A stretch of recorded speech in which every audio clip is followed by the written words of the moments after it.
Good morning, Diana ng Mami. Good morning, Chintim Platman. Ha?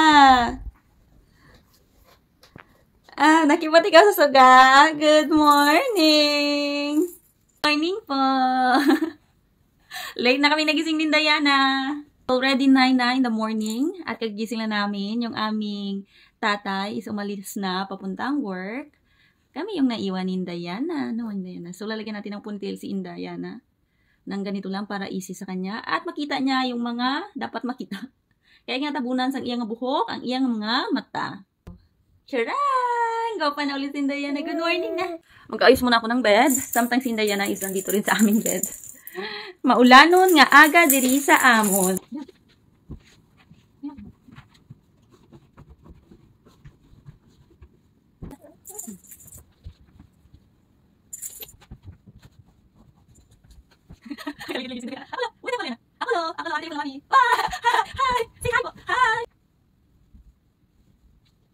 Hello po.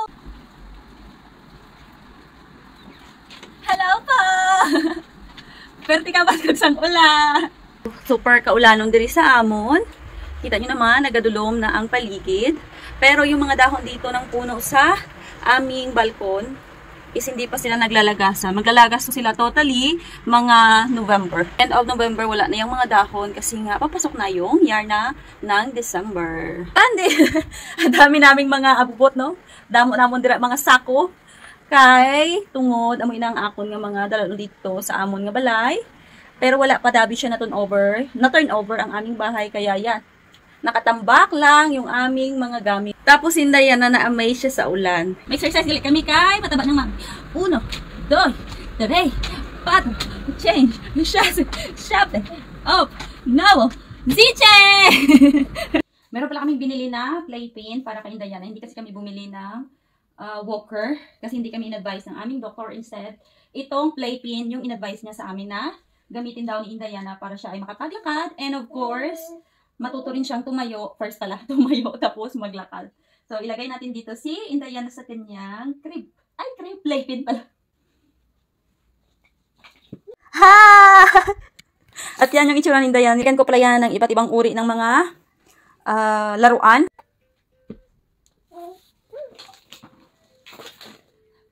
At dahil nga meron na kaming playpen, kaya dito na kami madalas nagsistay ni Diana sa may loob.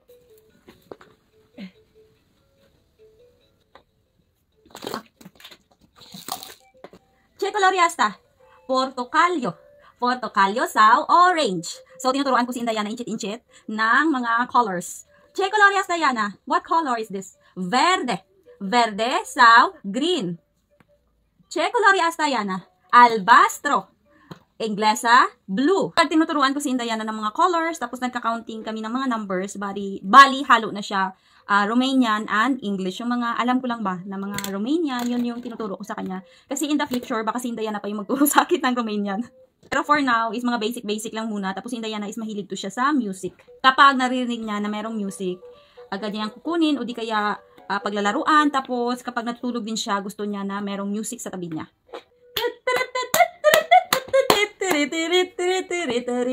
Diana, las pate no este Diana. Okay. Pag nandito kami sa playpen, is pinapatayo ko siya para tumibay yung kanyang mga kaso-kasuan.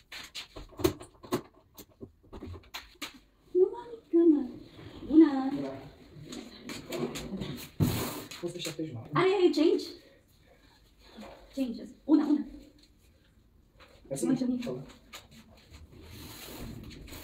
Según, se habla ya na, mami. Wala nasa. Ito kaming parcel na dumating. Ito ay chair ni Diana or high chair para sa kanyang pagkain. Kuha na siya ba?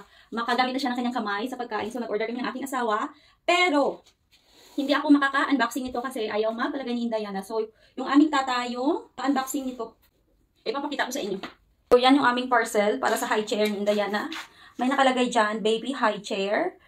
51 by 45 by 27 cm. Tapos, yung kulay niya is big. Ay, ang mo yun.